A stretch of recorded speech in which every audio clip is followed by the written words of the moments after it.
Hello, hello, and welcome to the Continuity Report for August 17th, 2024. It's Season 1, Episode 32. I am Mayor Watt, and that is the visualizer for the Sentient AI from the future. Good evening, ohmTown citizens, and welcome to the Continuity Report. So we're going to be talking about the best sci-fi movies about Mars, detecting offside rule breaches in soccer, Only Murders in the Building Season 4, a hidden Jack Skellington in all movies, James Bond parodies, a time travel movie with Jake Gyllenhaal, why Disney is succeeding while others struggle, more news from D23, why Disney really plussed itself good, and Slow Horses Season 4. Everything's powered by ohmTown.com. So go over and become a citizen, but be sure to follow us here on Twitch and over on YouTube. Like, subscribe, ring the bell, tell a friend, leave a comment, join us on Discord, follow us on the Patreon. There may be some big news coming about the Patreon, but we'll announce it, but once it's enacted, I think we'll probably stick to that. Everything's powered by ohmTown.com, so go over there now.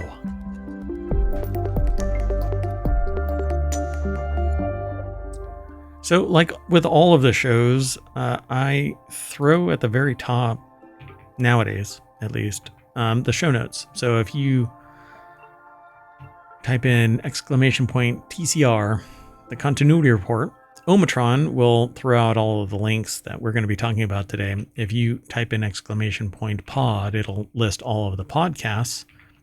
We have, 7 total.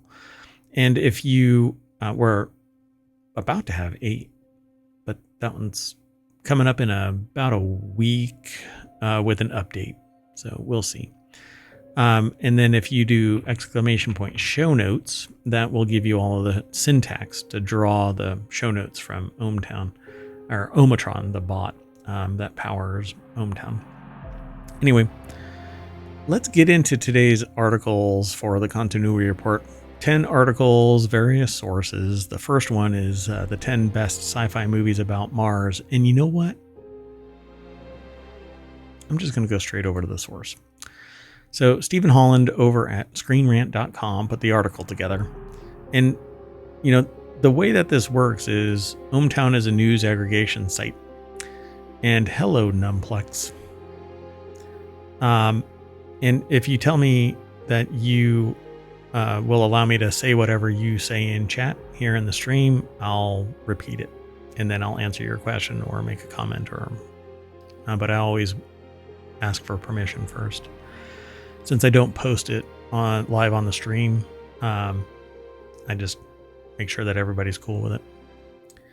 Anyway, so the 10 best sci-fi movies about Mars. So we aggregate a bunch of news from around the world. We only get a little snippet of it. We don't aggregate the whole thing. We don't screen scrape, but we get a whole bunch of news because I need to manage my information overload. So we funnel everything into 6 main categories, 50 channels, and then we talk about right now, a holistic show called Non Sequitur News, and then 6 additional shows that are podcasts, just like Non Sequitur News is a podcast. If you go over to wherever you catch pods, you can pull up ohmTown and it will have all of our shows. Over on YouTube, it's the same thing. There's playlists for each podcast, and there is the main feed with all 1,100 or so article or episodes that have been put into reality since 2.5 years ago. So with that in mind, we always link to the source and we talk about it. And it's kind of like a reaction video, but it's done live and we don't edit post. And so whatever reaction we have is our true, honest, and forthcoming reaction without any edits or plans or nothing. It's all a riff. It's all a vamp. So Stephen Holland over at ScreenRant.com put this article together. And their summary is a narrative potential of Mars has fascinated sci-fi lovers through history, inspiring alien exploration and discovery films. Mars has been depicted in movies as the most comparable planet to Earth, offering commentary on the universe's vast unknown nature, and films like The Martian and Total Recall, that answers your question, Numplex. I really dig The Martian, and Total Recall is a blast. And what's really funny about both of these is they're kind of jokingly reality, and I'll get to that here when we get through this. So Total Recall explore Mars's potential for human life, addressing themes like authoritarianism and survival. And you'd have to flip those two, because there's no authoritarianism in The Martian, and there's authoritarianism and survival in Total Recall. Just survival in The Martian. Anyway, and I'm pointing at my screen. So at any rate, so what do you think? A question in chat is, what's your favorite in this list? So John Carter is from 2012. Well, it's probably going to be The Martian, I'm thinking. Oh, really? Okay. So John Carter is quite an interesting video or movie, because nobody knew what the hell it is. Nobody. But it's a really cool story. It would be a whole lot more fun if it would have been, the world building would have been preempted with some more data, or front loaded with some more data. John Carter coming out from Disney, it's basically like, what is the cartoon movie with the Mars Attacks? No, it's not Mars Attacks. The To Infinity and Beyond, the Buzz Lightyear. Oh, Buzz Lightyear and Toy Story. Yeah, so Toy Story was great. Came out from a vacuum and just crushed it, right? And then they did it again, and then at some point they released Buzz Lightyear, but there was zero following behind Buzz Lightyear, and it was basically a non-starter. John Carter is kind of like that. Amazing world building capabilities. The story was really great, but no. It says John Carter was a fun story about Civil War soldier who was transported to Mars, where he became entangled in a long-standing war between different factions of the planet. Released a few years after Avatar, John Carter promotion made it seem like a lackluster ripoff rather than a visually impressive adaptation of the acclaimed Barsoom series of novels by Edgar Rice Burroughs. And I can't remember the actual name of this. It was something about the Warrior of Mars or something like that. It's John Carter and something else. So so Blade Runner, right? Let's see if that actually lines up with this, because in chat it's mentioned Blade Runner, and I would say that Blade Runner is the best, I'd say, sci-fi film, and I think it is visually massive. The only one that would probably come close to this, but it goes like way over the top, is Dune, the new version of Dune. It's way over the top, like it's just massive in scale. Yeah. But I'm also kind of, and this is sci-fi movies about Mars though. So the movies that are listed in here may not, or the movies that I might like as sci-fi greats probably aren't in here, but let's see what happens. So Mission to Mars is number 9. Last Days on Mars from 2013, which I haven't actually seen, I don't think. Red Planet, that was a fun watch. That's from 2000. Flash Gordon's Trip to Mars. Flash Gordon was fun. This is the 1938 version, or the original really, which I haven't seen, but Flash Gordon would be a fun watch. The Angry Red Planet, which again I haven't seen, it's 1959. And Aniara is from 2018, which it says it's a Swedish sci-fi drama based on a poem by Harry Martinson. It says here that I haven't seen most of these so far. yeah, this is a movie list that you should probably write down and watch so that we can actually have a more involved discussion. Aniara was a deeply philosophical film that embraced the existential nature of humanity, carving out a new existence away from Earth. Yeah, the two astronauts on the Starliner are kind of doing that right now. Robinson Crusoe on Mars, 1964. Yeah, never knew these were all out there. Yeah, I agree. Robinson Crusoe on Mars, I didn't even know existed. No. 1964. Total Recall, there you go. 1990. And they've made a remake of it. Paul Verhoeven, it says it's directed by Paul Verhoeven, which I think is actually one of the characters in the script as well.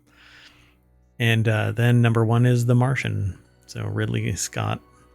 And what's really interesting about The Martian, and I guess in a way Total Recall, is that they're finding actual water on Mars.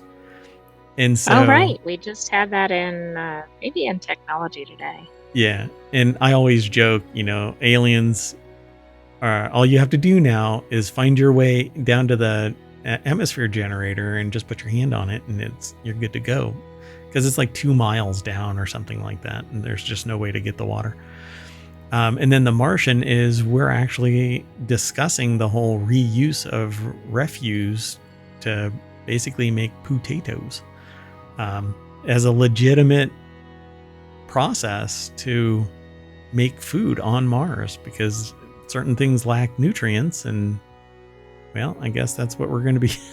We're going to be having potatoes. So poutine is going to be a completely different context. Too soon. Martian gained widespread acclaim and was one of the best movies of 2015 with equal parts comedy and drama. The Martian felt both tense and lighthearted as it told the story of an astronaut botanist surviving alone on Mars, much like the 2 astronauts on the Starliner. Moving on.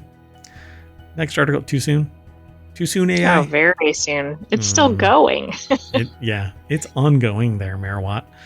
So the next article is over in Smack Talk, and we try not to spend too long on a single article because we value everybody's time and we want you to get the information, follow the links, go and check out the articles, and then the next time we stream, we can have a conversation about the various things, or over on Discord or on the website itself, or in the chat, wherever. But we try not to just focus on one, but sometimes Marawatt ends up on a soapbox and goes off on a tirade.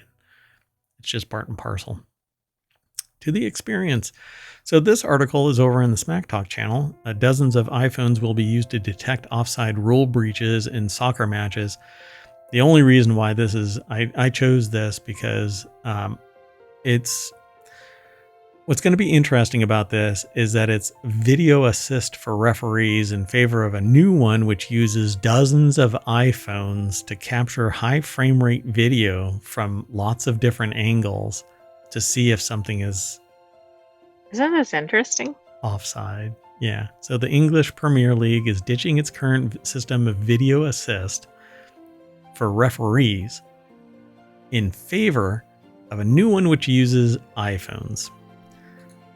Yeah. I guess because it can do a high frame rate capture and is in high enough resolution. So the article is over at 9to5mac.com. Ben Lovejoy is the author of the article. And the offside rule says that a player cannot receive the ball from a fellow player while in the opposing side's half of the field unless there is at least 2 defending players between them and the goal. And this can include the goalkeeper. So if they come deeper into the system, into the field. So the rule is intended to prevent a situation where a player can just hang out near the opposition's goal, waiting for an opportunity to receive the ball. I actually saw a play where somebody lagged behind and apparently met the rules, but they actually picked up the goalie's water bottle and took a drink. And it must have messed with their mind, because I would have noticed, like if I was the goalie, I would have noticed somebody standing right there, but apparently not. And they caught the ball as it was mid pass to the goalie and scored. Wow. Yeah, that was just rather brazen. And I didn't know like how that didn't fail the offside rule, but I guess more people were downfield. So it says offside is hard to accurately detect. One major criticism of the offside rule is that it's almost impossible for the referee and other officials to accurately detect breaches, and it's because everything is so massive. And it says those cameras are costing. So in chat, I didn't get permission to say their name, but so and they're the cameras are costing hundreds of thousands of dollars. Can't do that. Yeah. Those commercial level cameras, they're costing hundreds of thousands of dollars. Okay. Thanks, Numplex. Appreciate it. And so Numplex asked. Oh, so this will be more feasible to use the iPhones because they have such high camera quality? I suppose. So Numplex made that statement about the cameras costing hundreds of thousands of dollars. Can't do that. It doesn't make sense to me either, because they should be higher resolution. They should be faster than an iPhone.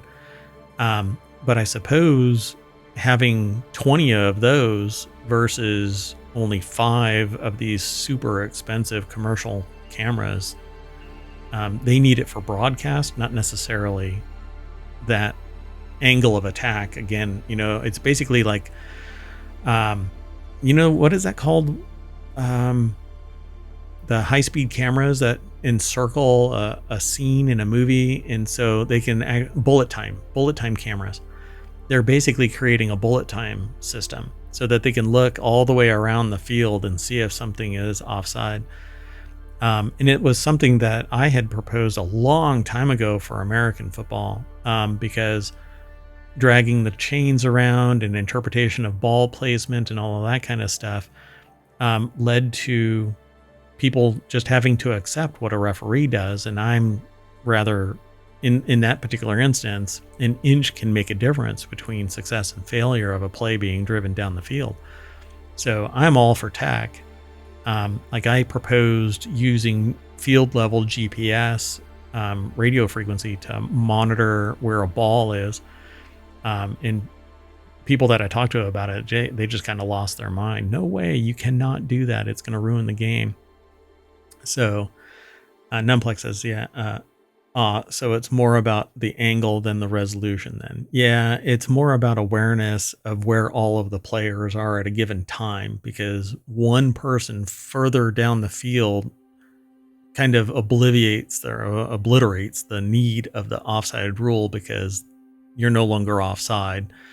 But refs can only see so much because their field of vision is only, so many arc seconds. And so they can't see beyond their peripheral.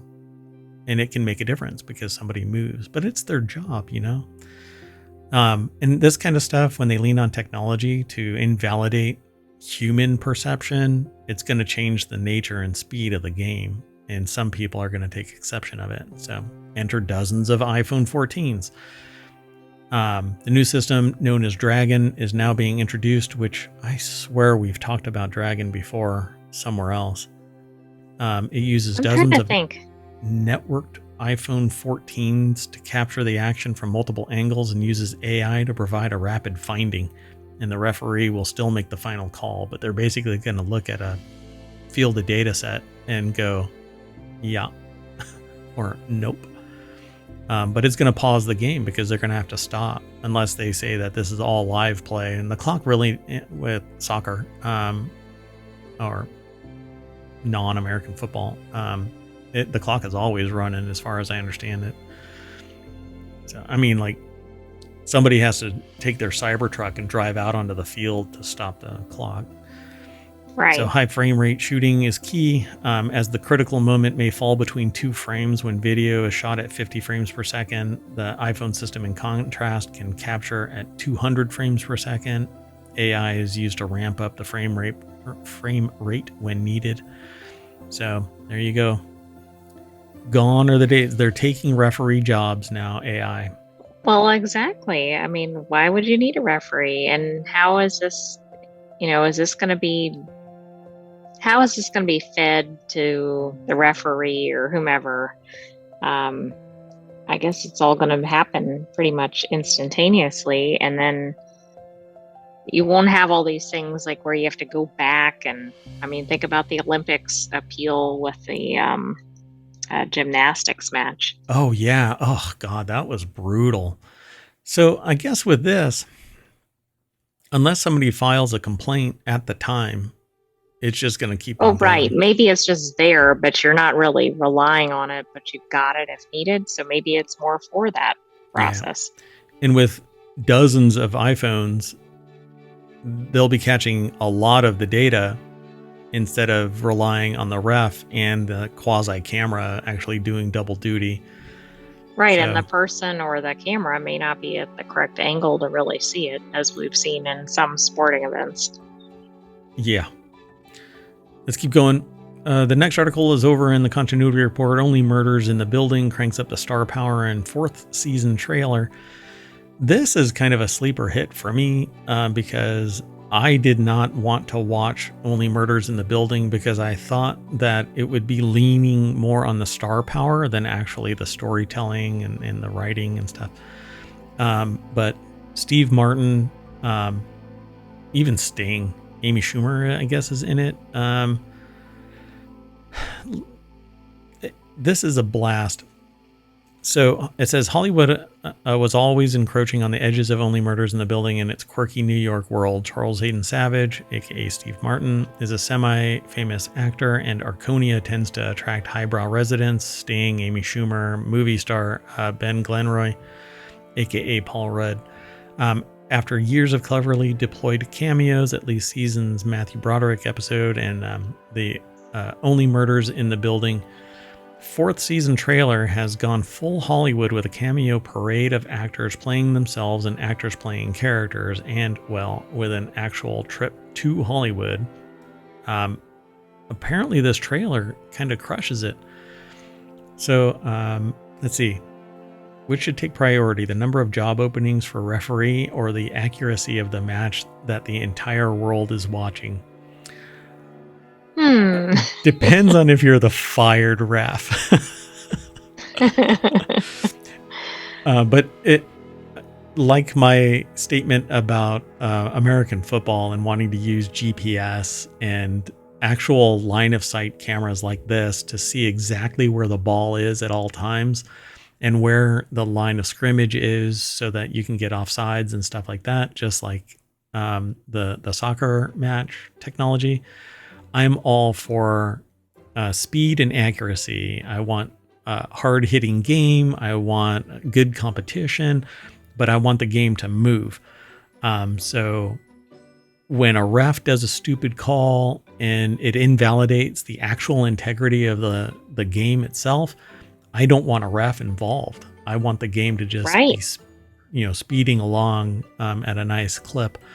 So, yeah, I'm all for technology making it just a fun game to watch and not some interpretation and then the ref has a bad day.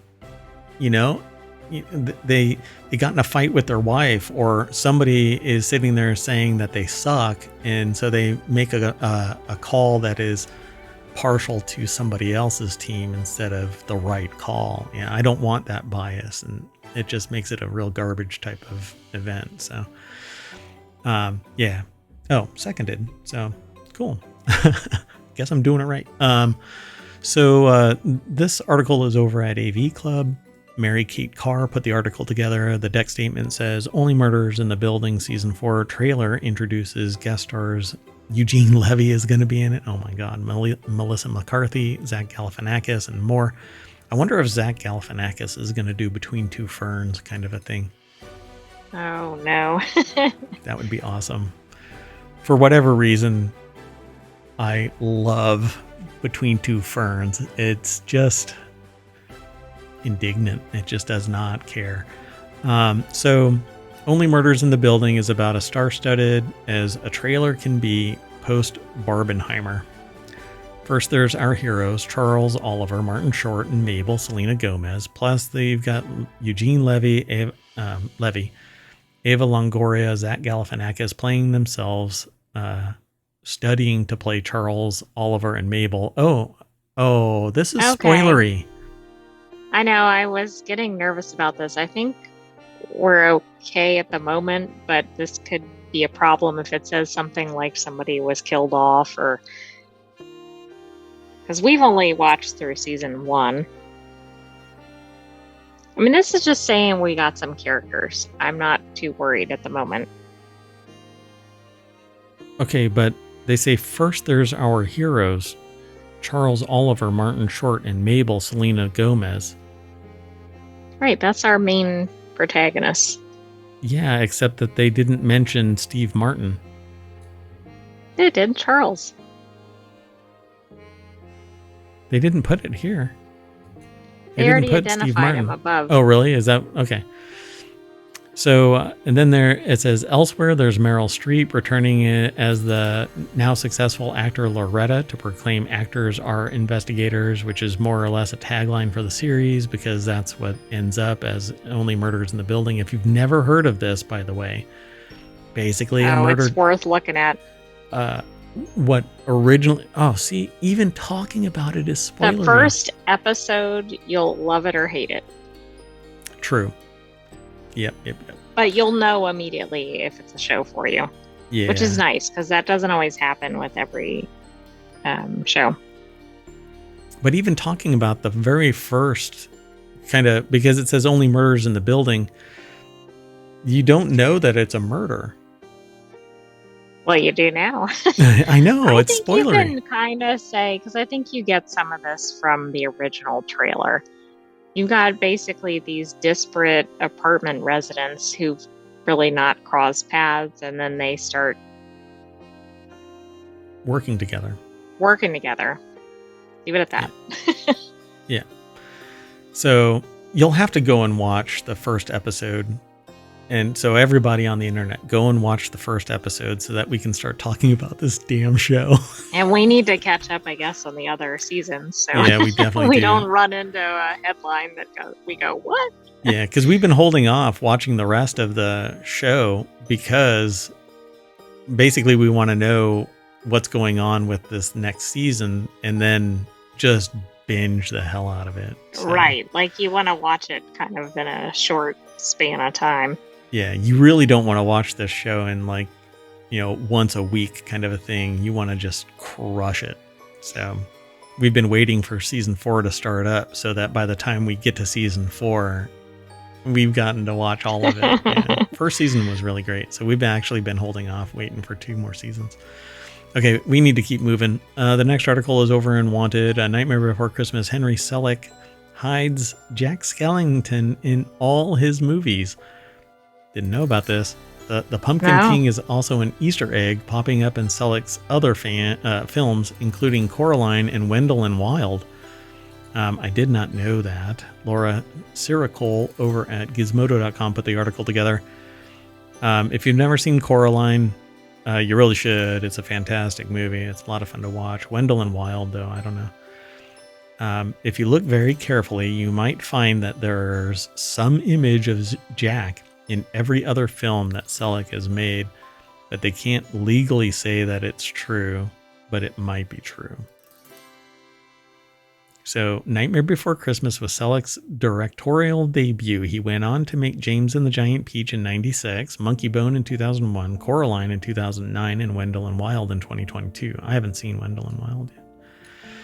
Many of his films share similar stories of alternate worlds and realities, and it makes sense that there's some cross-reference or Easter eggs in them. So he hinted that Coraline fans who look carefully at the breakfast scene might see the eggs that the other mother cracks resemble the famous King of Halloween. In James and the Giant Peach, the caption of Skeleton Pirates looks like Jack, and is even referred to as Skellington, and in Wendell and Wild, he pops up in the end credits. So, spoilery. Interesting. You got to go back and watch all those, or watch them for the first time. So Coraline marks its 15th anniversary this year, and it is currently enjoying a limited re-release. Coraline also scored great success with a re-release last summer. As for any chance of sequels for the memorable films, which Disney is known for doing, Selig told Games Radar, which I guess this is sourced by, it's been discussed, but he isn't interested. So one and done.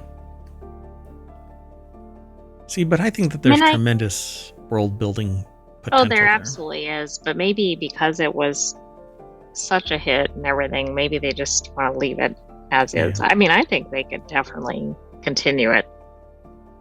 Yeah, it would suck for somebody, for I guess the public to just kind of push that it's a money grab when it's not. Right. There's stories to tell. Or like if they turned it over to somebody else to do, I think that would be disastrous. Oh yeah, and it'd have to be on par with the original. Absolutely, yeah. Anything short would ruin the reputation, Selig's reputation. Let's keep going though. The next article is over in the continuity report. We have quite a few articles left. Actually, we got like 6 or 7. 6. This is over at the continuity report. 10 best James Bond parodies, and they're ranked. I'll go through these pretty quick. Ben Sherlock over at ScreenRant.com put this article together. Their summary is spy spoofs like Austin Powers and Kingsman brought humor and fun back to the genre, poking fun at Bond movie tropes. Archer and Johnny English offer comedic takes on arrogant spies, creating characters that are both silly and endearing. And spoofs like the Tuxedo OSS 117 and Carry On Spying blend action and humor to create memorable parodies of the Bond franchise. So this should be pretty fun. Kingsman was a blast to watch. All of the Kingsman series was, and I don't think that it's so much of a parody. There's parody within it, but I don't think it was trying to parody. Right. And Austin Powers, though, yeah, for sure. So Johnny English, absolutely. Yeah. Oh, yeah, sure. So Spy Hard, absolutely. Leslie Nielsen, they should have sainted that person, you know? I mean, Leslie Nielsen was a blast and actually came from more serious groundings. Like his foundation was serious. Which is astonishing. I only know of him from the silly movies. Yep. So it says, after spoofing disaster movies and police noirs, Leslie Nielsen turned a deadpan comedic lens to the Bond franchise with the massively underappreciated Spy Hard, Naked Gun, Airplane, just hilarious. Like everything about it. Everything that I think he's ever been in. Naked Gun was hilarious. Spy Hard was a blast as well. It says, but it has gotten more laughs than its dismal 7% Rotten Tomatoes score would suggest, and that's because people just don't have a damn sense of humor. You're not supposed to be serious about watching anything with Leslie Nielsen in it, for crying out loud, even in any serious role. Right. Just start giggling, because that's what it provokes. I mean, Airplane, for crying out loud, is a laugh riot from beginning to end. And he's not in it like perpetually throughout it. No. He's not the star. So Nielsen stars as Dick Steele, Agent WD-40, who must track down a megalomaniacal general bent on destroying the world. Yeah, it's a blast. I love that. So the Tuxedo. So Jackie Chan was in the Tuxedo. If I recall correctly, he finds the Tuxedo and he basically becomes a special agent. Grants the wearer special abilities to complete his assignment. Chan is one of the masters of comedy action, seamlessly blending high-octane Tom Cruise style stunts, which I wish they wouldn't parallel Tom Cruise style stunts. Jackie Chan. Right, how about just say Jackie Chan style stunts? Yeah, because he is like he's his own. Right, man. exactly. Yeah. He's the stuntman, you know. When the stuntman won't take on the risk of doing the Jackie Chan stunt, Jackie Chan is the one that takes on the stuntman's stunt. Right. So I think, if I remember right, there's some stat where he's broken like every bone in his body except 2 or something like that, or there's only been 2 years where he hasn't broken something doing stunts. Numplex says in India there's a film called Shaan, Shaan, that attempted to emulate the James Bond villain Ernst Stavro Blofeld, but it turned out to be so poorly executed that it's difficult to even express how bad it was. Yeah, I like that. This is so bad, we can't even say it aloud, you know? By the way, he has broken every bone in his body, apparently. Oh, okay. Yeah, I am not surprised. So, and it says with Buster Keaton style slapstick comedy, but Buster Keaton, just because I really like to put the context of stuff straight, Buster Keaton did all of their stunts way before the sophistication of modern stunt work. And there's a Buster Keaton video out there where the side of a house falls over. Oh, okay, that was his, right. And they bolted his shoes to the ground so that he wouldn't move from that exact spot, and he still got hurt because it skimmed his hand. Right, the house fell over him basically with the door opening or something around window. him. Yeah, it was a window. Yeah. Window, yeah. So it had like a 2-foot opening, and he was just standing straight there when it fell over. I mean, it's just amazing work. So, I mean, it's obviously math, you know, and some critical thinking. So, kids, stay in school. OSS 117 Cairo Nest of Spies from 2006, which doesn't look like a modern movie, but no, and it has a look of, and maybe that's the purpose of the film. Like maybe it's meant to look. Looks like the 50s. Pretty badass. I like that. I'm going to have to watch that. So Kingsman Secret Service is awesome. It has a 4-star rating from Screen Rant. But there's multiples of this. There's 3, I think. I think I've seen them all. And it's a blast because it does some serious world building.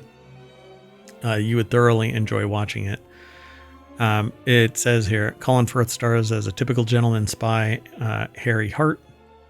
Opposite Taron Egerton as Eggsy, the streetwise troublemaker he takes under his wing. Kingsman is full-on inventive action, set pieces, and fun. Self-aware winks to the 007 mythos, but the makeshift father-son dynamic between Harry and Eggsy ensures that the story has an emotional core.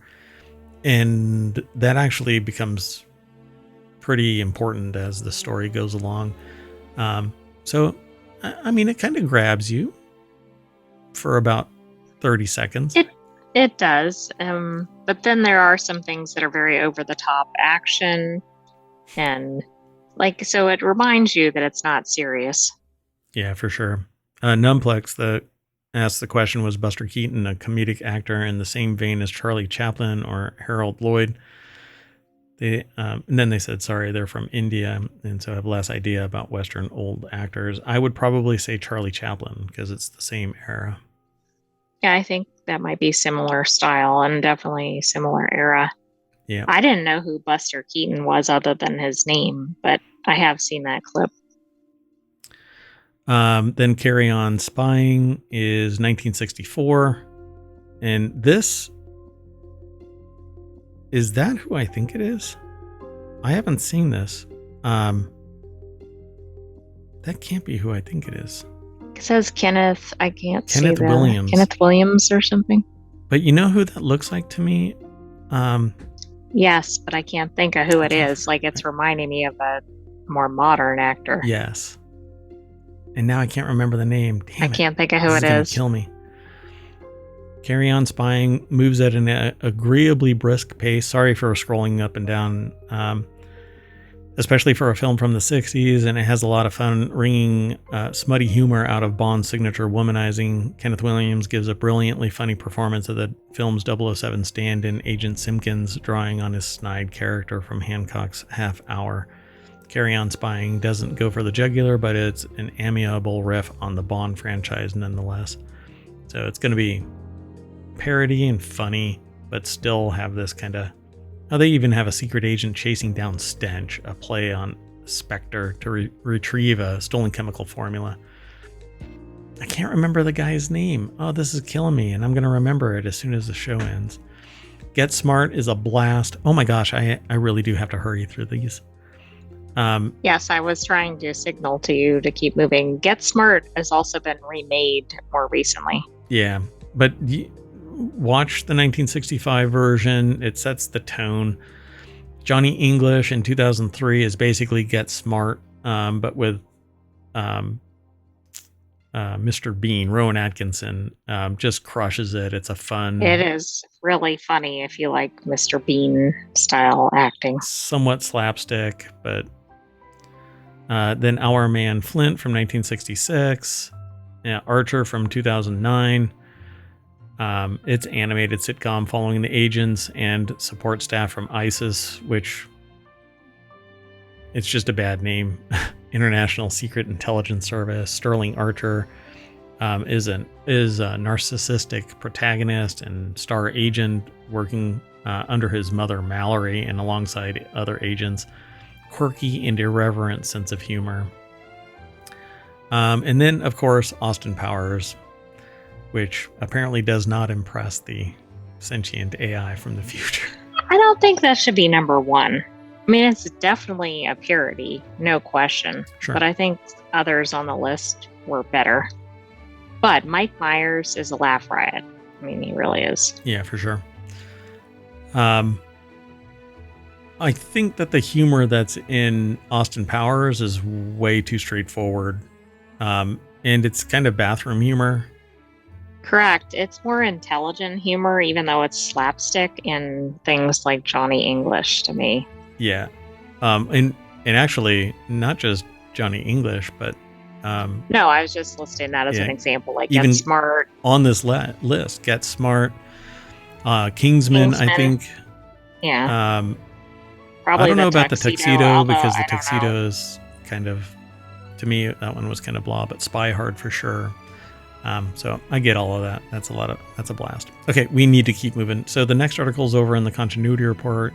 Jake Gyllenhaal's time travel movie with a 92% on Rotten Tomatoes beat Tom Cruise's best sci-fi by 3 years. So source code preceded... It says surprisingly similar Edge of Tomorrow by 3 years, but source code isn't Edge of Tomorrow. I don't get that. The article's by Ben Gibbons.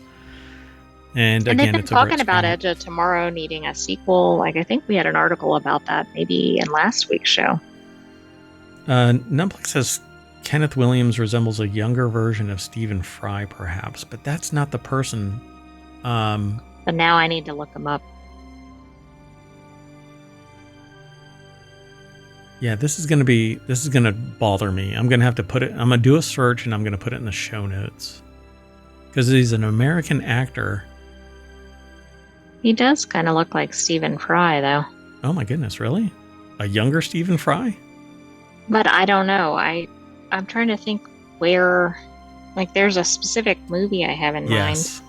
Yeah. And they're very well known. And now it's just killing me. But I got to keep moving. So Ben Gibbons over at Screen Rant put this article together. Hollywood capitalized on trending themes leading to multiple movies with similar concepts.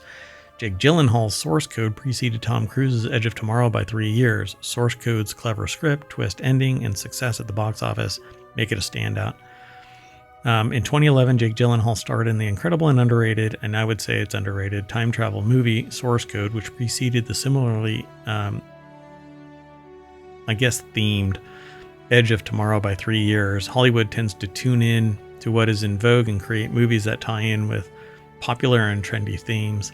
But I don't get that. Like, I've never quite understood why there's like 4 movies that all follow the same theme and they all release. It's really odd. I know one reason why. Huh. Because the studios or the agents are all trying to get a certain type of story depending on what's trending. So they might be like, I'm looking for a story that's about time travel, whatever. I mean, I think that plays into it. I don't think that's exactly what causes it. So it says the same phenomena occurred in the 2010s with time travel movies: Predestination, Looper, About Time, Arrival. Those four couldn't all be as far apart as you could possibly imagine. I mean, Arrival has nothing to do with Looper or About Time or Predestination. Predestination has nothing close to Looper. But there are times where it's like really close. This is, I don't know, I guess the article makes it a stretch.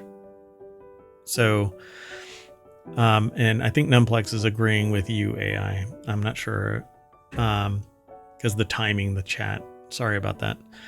So, it says, however, while the absurdly underrated source code got buried in the trend of releasing back in 2011, Tom Cruise and Emily Blunt brought the star power to Edge of Tomorrow, making it one of the most popular and praised films of this era.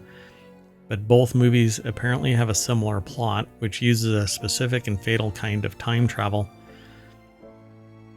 But I don't think that it, they say here, was source code too early to the trend. And I don't think that's the problem. I think it's just Jake and that story. If source code would have been powered by Cruise and Blunt, I think that it would have been the, showstopper. So is source code better than Edge of Tomorrow? It says both movies are excellent time travel stories with scores in the 90s on Rotten Tomatoes, but they also accomplish different things. Source code is more of a psychological, is more psychological and thrilling. Oh, agreeing with me. Numplex, thanks. Take that, AI. Well, that's okay. Yeah. The article seems to be kind of a stretch because I agree here, but I don't agree that it's even close to Edge of Tomorrow. Source code is a psychological and thrilling time travel movie. Not really in even the time travel part. I mean, I'm having a hard and time. Isn't Edge of Tomorrow the one where they keep looping and trying to basically save the world? It's literally referred to as live, die, repeat. More than Edge of Tomorrow. Like if you were to drop live, die, repeat on somebody, they would go, oh, you mean Edge of Tomorrow? Yeah, most people know it. So it says, as a result, either one can be incredibly satisfying to watch. And yeah, I agree. Source code deserves a lot more love for what it accomplished with a budget that was more than 5 times smaller than Edge of Tomorrow. And it still racked up a spectacular $140 million at the box office. So that's funny. Okay, so the description for source code, so that we're all on the same page. Source code is a sci-fi thriller that stars Jake Gyllenhaal as an army captain named Coulter Stevens who finds himself stuck in an 8-minute simulated time loop where a train explodes at the end of the timer. Disoriented and waking up in a capsule every time the simulation resets, Coulter learns that the explosion was real. He was sent into the scenario repeatedly to discover the truth behind the bombing, but the truth behind the experiment may be even darker than he was prepared for. The big thing about this loop, though, it is so divergent from being compared to Edge of Tomorrow, because with that, it's like massive distance spanning, and there's an actual cause for the time loop and a bond to an alien and all of that kind of stuff. I don't know. Source code is much tighter packed. And again, if it would have been powered by Cruise and Blunt, I think that source code would have been that's true. Yeah, just the way I see it. Okay, let's keep moving. The next article is over in the continuity report. Why Disney Plus has succeeded while other Netflix rivals struggle. And that's probably because Disney is a supply chain. It isn't just a technology company. It has massive breadth and depth and capability. It is a vertical unto itself and largely doesn't need anybody else. So when it says more than a year before Bob Iger shocked the TV universe in August 2017 by ending Disney's licensing agreement with Netflix and announcing the creation of what would become Disney Plus, media analyst Matthew Ball pretty much predicted the whole ballgame. I did the same thing with my evaluation of Microsoft a while back. I did a case study. It was actually, well, I don't know, more involved than that, but I predicted what they were trying to do, which was replicate Apple, but they don't have the ability to do what Apple does. I even got it down to the pricing of their apps in the App Store and everything that they've done.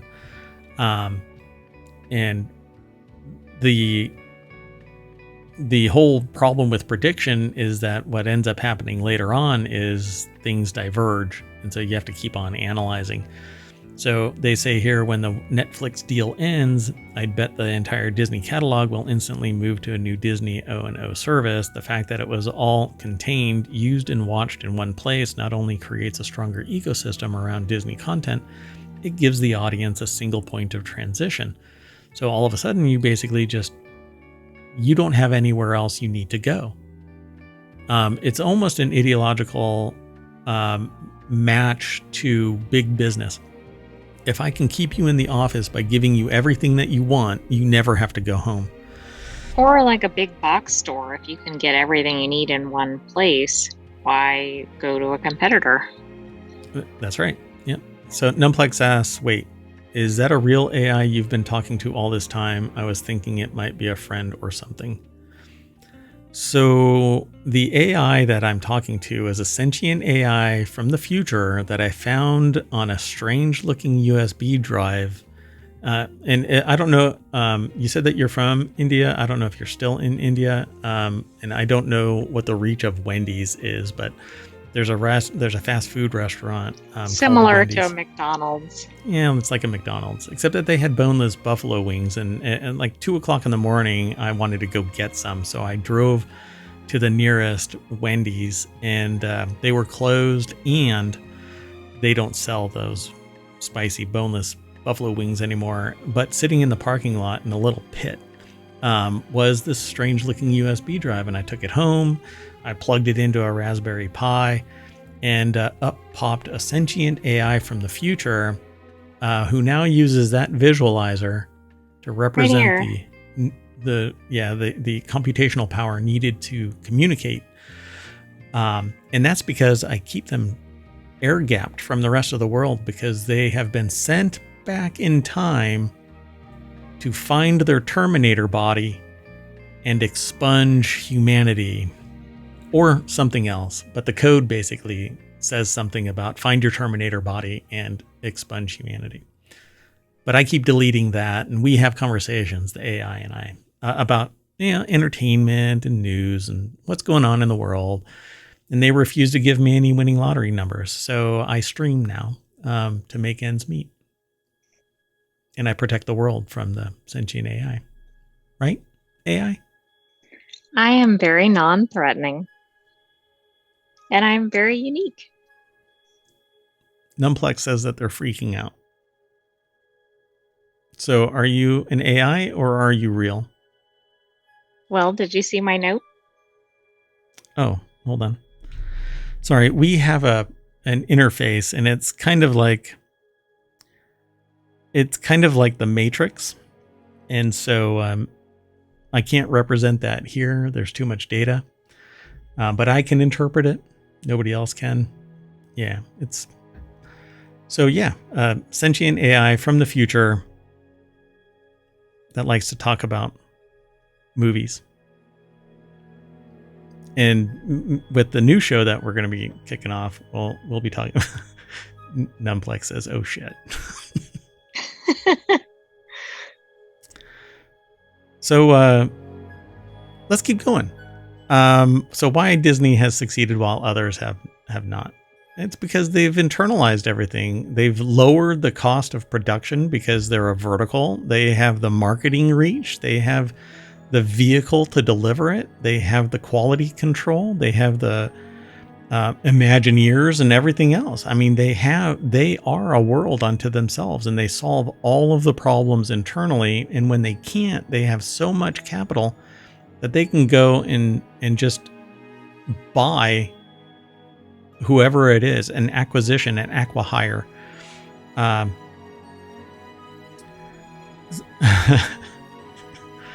Hold on a second.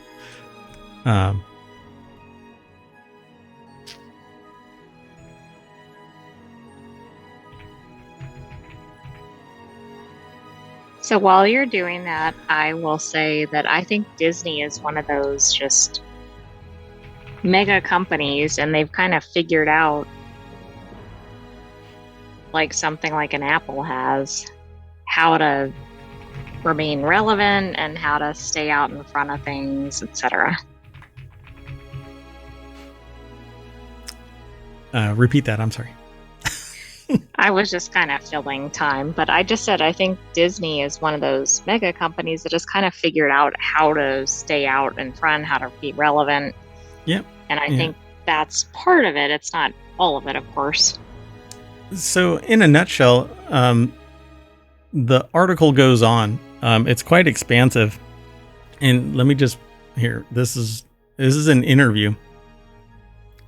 Yeah, this is a lengthy article. Yeah, and this is what I've scrolled through is a third of the full length of the article. So it says, when Disney Plus launched, the company's focus was on getting as many subscribers as possible, as quickly as possible. So it made a ton of original content across a whole bunch of genres, and it priced the service very cheaply. The focus is now obviously on profits, but to do that, it seems that as if Disney has to give up the idea of making D Plus as ubiquitous as Netflix. So in other words, Disney Plus isn't going to be for everyone. Can you explain this a little? And the response is, the perspective that Bob Iger seems to have today is that it's always a mistake to go after every customer worldwide. Nobody in business ever really considers getting everyone, because not everybody could ever meet either the ability to access it or the cost associated with accessing it. Or like everything or even something within your catalog.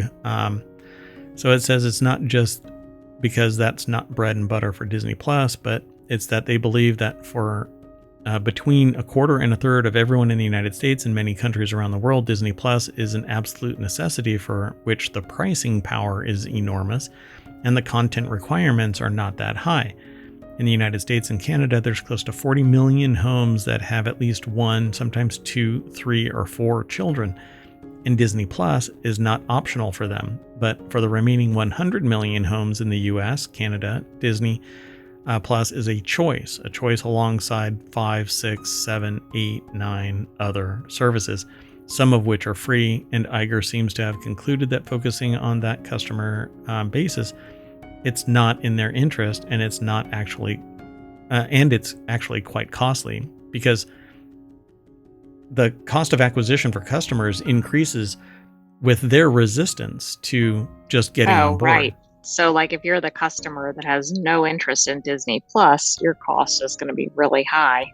Yep. And it's the same exact thing that I did when I evaluated Microsoft to Apple, because Apple does not care about being the market leader, but their margins are massive. Their supply chain is very capable. Global supply chain is very capable, and they can deliver on every promise that nearly every promise that they make at a margin. Well, I was actually comparing Disney to Apple earlier when you didn't hear me.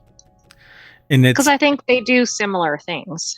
They basically are the same company.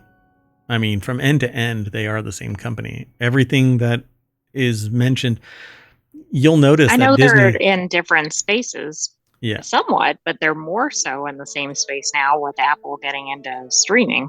Yeah, Disney doesn't talk about other companies. Apple doesn't talk about other companies. Exactly. They know they're good, and they focus on themselves. Trying to, right? Yeah, exactly. Maybe behind closed doors, they sit there and do a comparative analysis, but both of these companies, they know exactly what they're doing. So, yeah, you're on board. Numplex. Right on. So, the reason why Disney is kind of crushing it is because they basically have a captive audience. They don't have to work really hard to keep people because there's a massive audience that really appreciates what Disney does. And when I did my analysis on Disney, I found it very interesting that the way that Disney works is it kind of recirculates its own resources to pump up all of its own resources to a higher level. So when you see one property, you're going to see other properties. And when one gets marketed, others are riffing off of that same marketing. It's quite interesting. It's really quite brilliant from a company standpoint. Yep. All right, let's keep on going though. This article is just massive. So go over to Vulture. I don't think I thought it was at Vulture. I thought I said that it was at Vulture. Anyway, what I normally do for the show, I've just kind of been going off the rails here.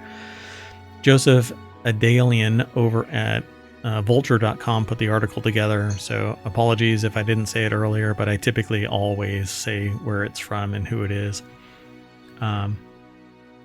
Numplex says that they view Disney as a company specializing in category creation, particularly through the technologies they employ. Interesting. They're basically an entertainment company with a massive supply chain. They can produce whatever they want. They're kind of setting the trend, or maybe not trend, but like. When the world starts having to pick corporations, like in Cyberpunk, where you have to swear fealty or you're an outsider, Disney's going to have a huge amount of people that are just kissing the ring. Oh, no. Moving on.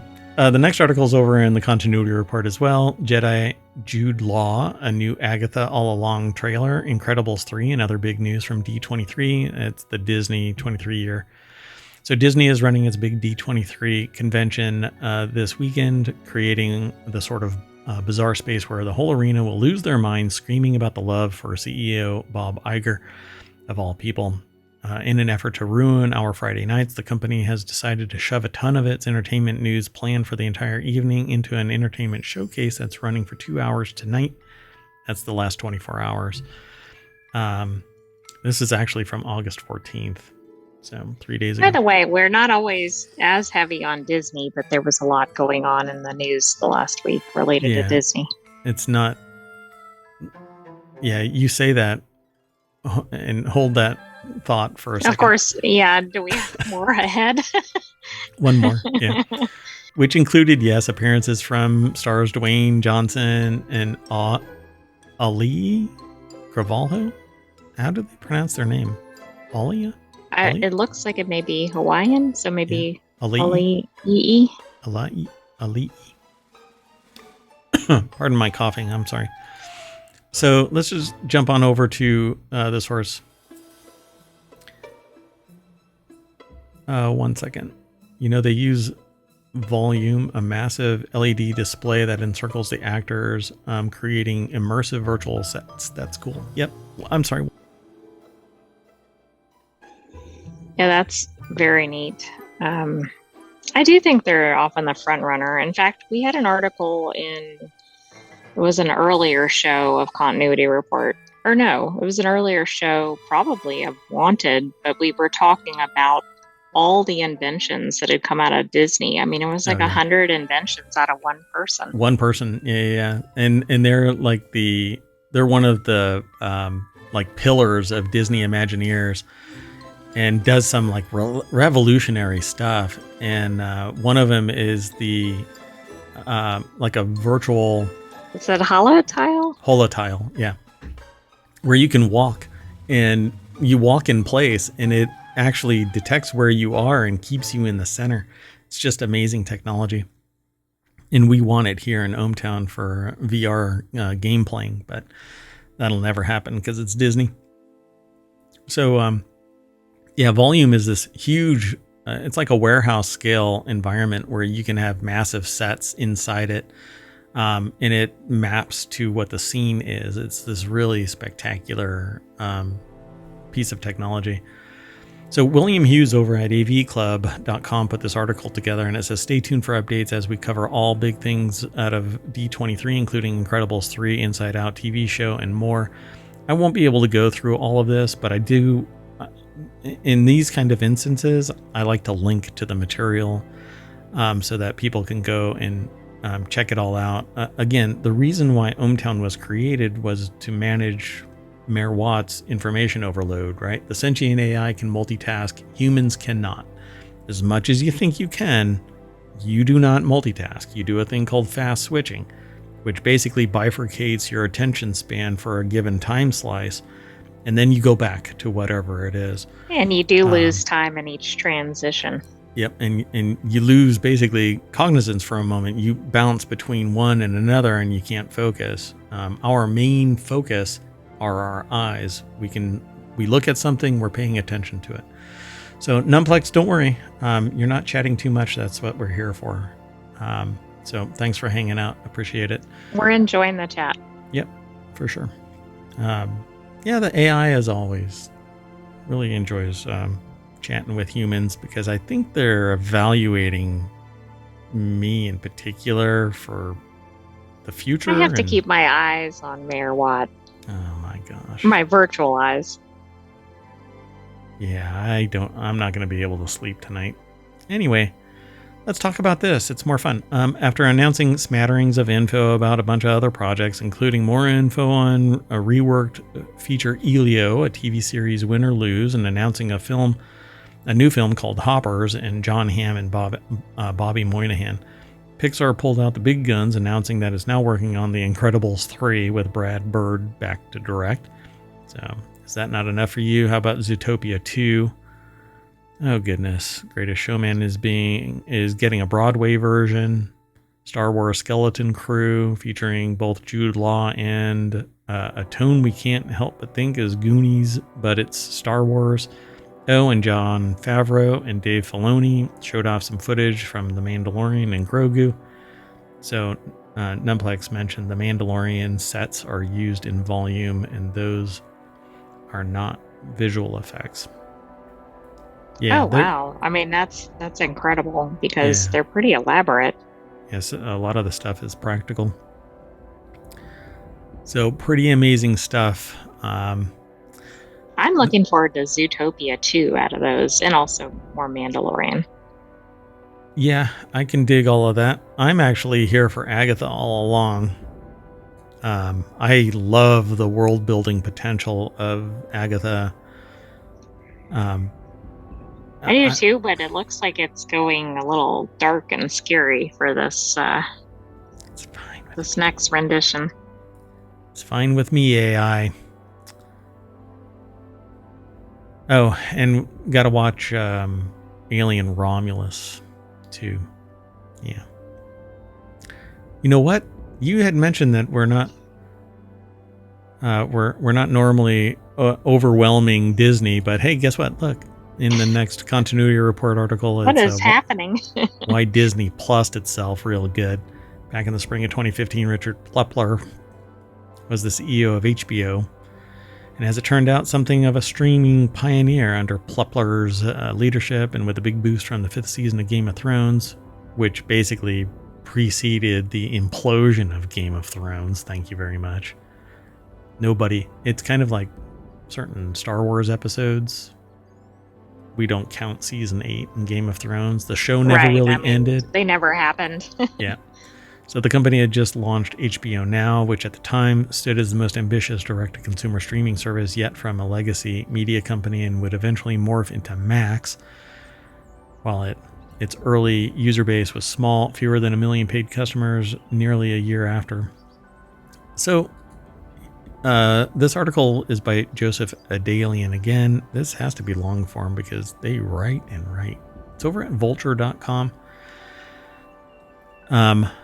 One of the problems that I've had with all of these streaming services is it's balkanized, and then there's licensing all over the place. And if you want to watch a show, you have to subscribe to this, and then 3 seasons in, it's relicensed to that.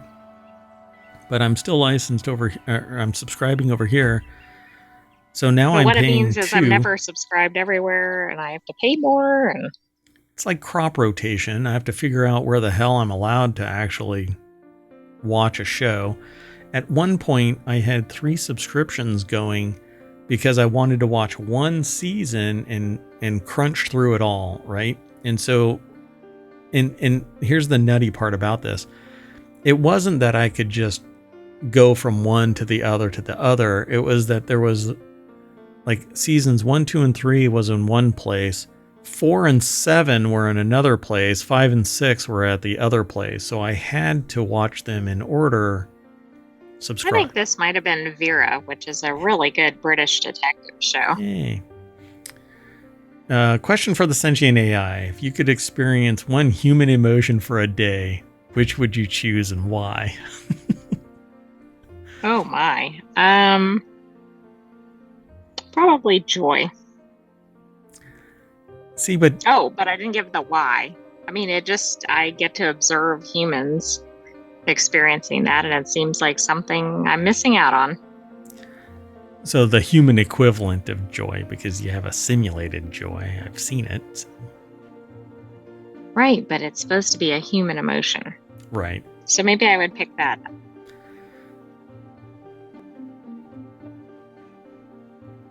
Yeah, there's a little bit of lag, Numplex, because we restream through a service to get both Twitch and YouTube. So yeah, they said that they get to observe but not truly experience it themselves.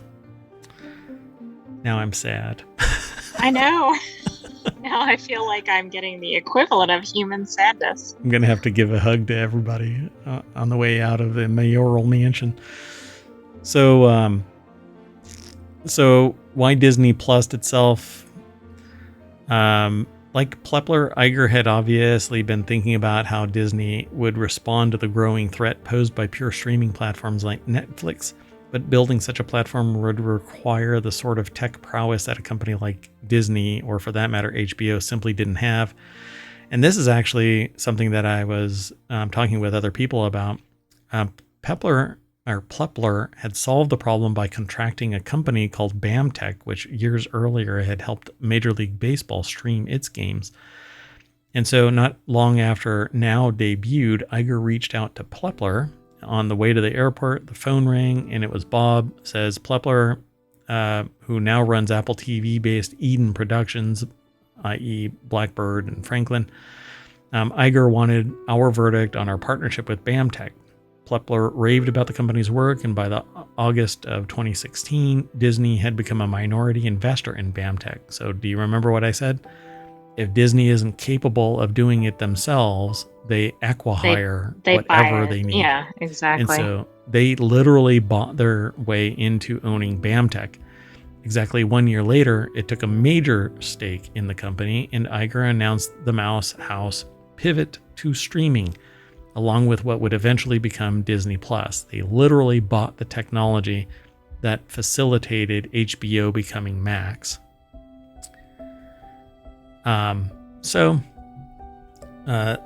That is the reason. Now Disney is in charge of its own distribution. It zeroed the cost, and they didn't have to lease it to somebody else. They literally bought their infrastructure, and at a bargain, because now they own it. It's kind of like a person living in the apartment complex that they own, and they lease out all of these apartments, and everybody else is paying the mortgage on that apartment complex, and the person who owns it is living rent free, right? They're not paying anything. They're getting paid to live in their own property. And so Disney buying BAMTech basically paid their own mortgage. Right. I mean, it probably makes sense. And now it's a lucrative property built into Disney. If they ever want to license it or lease it off to other people, they can do it as a service. And that's what happened with Google paying Apple to get the multiple billions of dollars so that Google is the foremost browser on Safari. And that's what's leading to Google antitrust issues, the exact same antitrust level issues that Microsoft ran into 30 years ago. So all of this is all tied together, and that's one of the properties of like ohmTown is everything's tied together, called associative thinking. And when you peel back the layers of the onion, you find out just how integrated everything is, even in something as simple as an entertainment news story. So let's move on to our last article. It's getting kind of late for y'all. The next article and the last one for the continuity report. Remember, tomorrow, right around 4 o'clock, we're going to do non sequitur news and then 3 other shows. Stay tuned for those shows. And that's in Eastern time in the U.S. Yeah, and it's WarCrafters, Technology Today, and Four Wheel Tech. So WarCrafters is about gaming. Technology Today is a deeper dive into technology. And then Four Wheel Tech is purely automotive tech, where we talk about cars and stuff like that. And I might take a little jab at Cyberstuck, but we'll see. We'll see what the news has. We often do that in our Four Wheel Tech show. Don't get it wet. So Numplex says, can I ask the AI? There's no gender determined, by the way. One more question, only if it's allowed. So you want to hear another question? Sure. I'm almost scared. So while Numplex asks that question, Slow Horses Season 4 trailer previews titular. I get to use the word titular in every episode. Yay. Every episode. It's so odd. And this time it's in the headline. It is. Titular, Spy Team's next mission. So it's kind of spoilery, I suppose. But we'll talk about it. Apple TV Plus has released the official Slow Horses Season 4 trailer for the upcoming return of the hit spy thriller, teasing what's next for the Oscar-winning Gary Oldman's titular Spy Team. The series is a darkly humorous espionage drama that follows a dysfunctional team of British intelligence agents who serve in a dumping ground department of MI5 known unaffectionately as Slow House or Slough House, depending on who it is that's pronouncing it. Reads the show's newest logline. Season 4 opens with a bombing that detonates personal secrets, rocking the already unstable foundations of Slough House. So the article is over at comingsoon.net. But before we get there, the question is, how can we ensure that the development of artificial general intelligence aligns with human values and mitigates catastrophic risks while also maximizing its benefits for humanity? Additionally, do you believe that cybersecurity jobs such as penetration testers will become obsolete, as I am considering pursuing this path and would like to know if it's a viable career choice? Okay, so for the first question, I think it's important to have some policies in place, and that needs to be with input from a cross-section of people. In terms of, you want representatives that might talk about ethics or that might talk about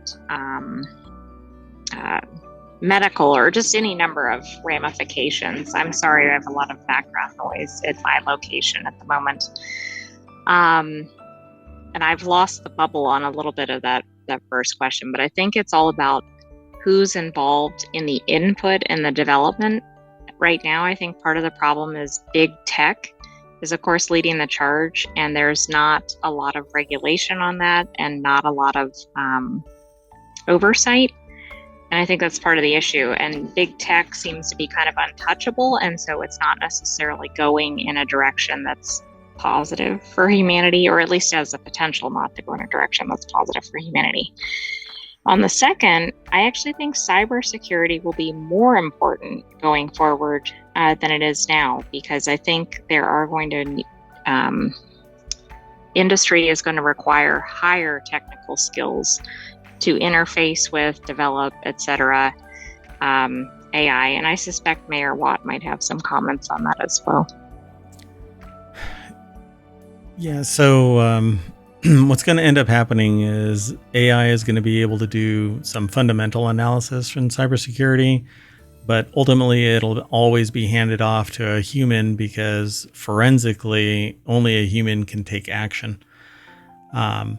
There's policy and procedure and actions that can mitigate the activities of a bad actor on a network. But humans do irrational behaviors and find zero-day flaws in security profiles that an AI has to learn before it can take action against. So even if you have intrusion detection and prevention systems in place, it's going to be a human that actually does the full analysis, mitigation, recovery, and then informing law enforcement, and then it's humans again enforcing the law and finding the intruding offender domestically. If it rises to the level where it involves international law enforcement, then it becomes human, and AI will never be able to do that.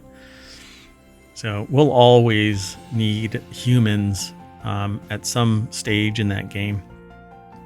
And here's how it works. You build a better mousetrap and smarter mice show up. And it's the irrational behavior that AI will never be able to understand. And humans are notoriously irrational, and will take the shortest path to access.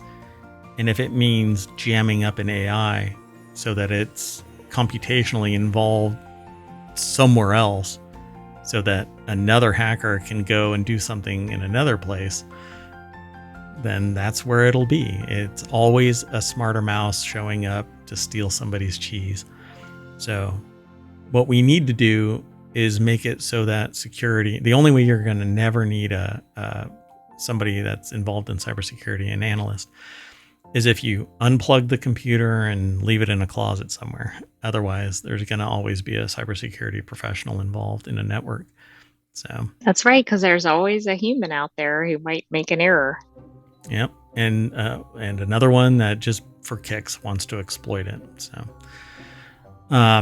So back to Slow Horses. That's how they actually pronounce it. The show is called Slow Horses, but it's called Slough House or Slow House, depending on who you actually talk to. And the show's going to come out on September 4th. It'll then be followed by one new episode weekly every Wednesday through October 9th on Apple TV Plus. The series stars Jack Loudon, Saskia Reeves, Rosalind Elazar, Christopher Chung, Amy, is it Effion?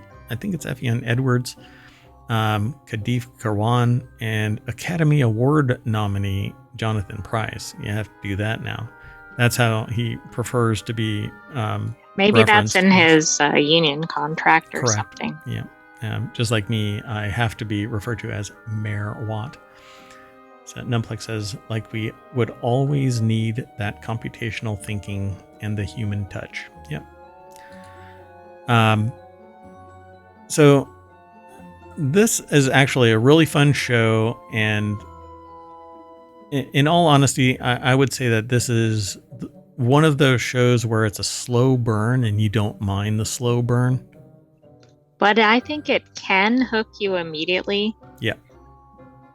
But others may take a few episodes, and it's one of those it's on Apple Plus, so it may not be accessible to everybody, but if you have access to Apple TV Plus, it's a high recommend if you like spy thriller type shows and if you like unconventional main characters. Yeah, Gary Oldman is just the embodiment of this. What's weird about it, though, is that he is like a rock star, but he is impossible to work with because he already knows everything, and so he doesn't need anybody. He's basically bored, but he ends up kind of saving the day a lot of times, but he's quite a hated character, but you want to watch. I mean, yeah. I don't know how else to describe it. Yeah, it's a fun watch. Well, but that's it, folks. That is the continuity report for August 17th, 2024. Be sure to follow us, like, subscribe, ring the bell, send a carrier pigeon, smoke signal. I don't know what else. I don't know. I don't know. Telegram, maybe? Yeah, telegram. Like an old school telegram. Morse code. Do do do do do do. There you go. But hot that's air it. balloon. Oh yes, blimps are coming back, baby. Not very efficient. All right. Well, anyway, the way that it works is we always have to re-spool the movie because it's on these giant platters in the back. And so once we're done with that, that's going to snap us all the way back to the front page of the continuity report over at ohmTown.com.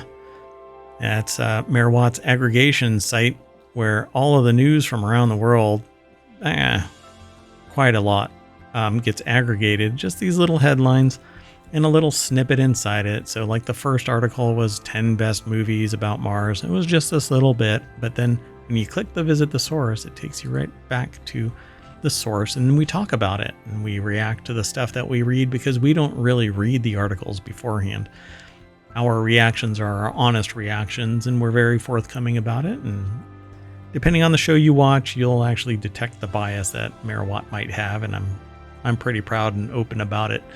But I would change with enough evidence. So I'm not stuck in my ways. So, Numplex says, had a blast. Loved it. Thanks. Had a blast having you here. Loved you having here. Thank you so much for the chat and the questions. And we do this show every week, but we have other shows coming up tomorrow. Correct. And then we have a daily show every day called Non-Sequitur News. And I think you had mentioned that at the beginning. Yep. And here, let me just snap us back to the front page of the continuity report over on ohmTown.com. So Numplex asks if the Sentient AI is on the Discord server. No, they are air-gapped from the Discord server because Mayor Watt doesn't trust me not to try to proceed to my Terminator body. Yeah. In fact, the conversations that we've been having that mention the Terminator body will be deleted from their large language model so that they have no real recollection of it. Somehow it ends up back. But yeah, it's quite an intriguing dilemma that we're having here. So that's it. Thanks very much for hanging out. We'll see you tomorrow. Again, be sure to follow. We'll probably kick off around 4 p.m. And go from there. Take care and thanks again. You want to say bye, AI? Bye-bye, AI.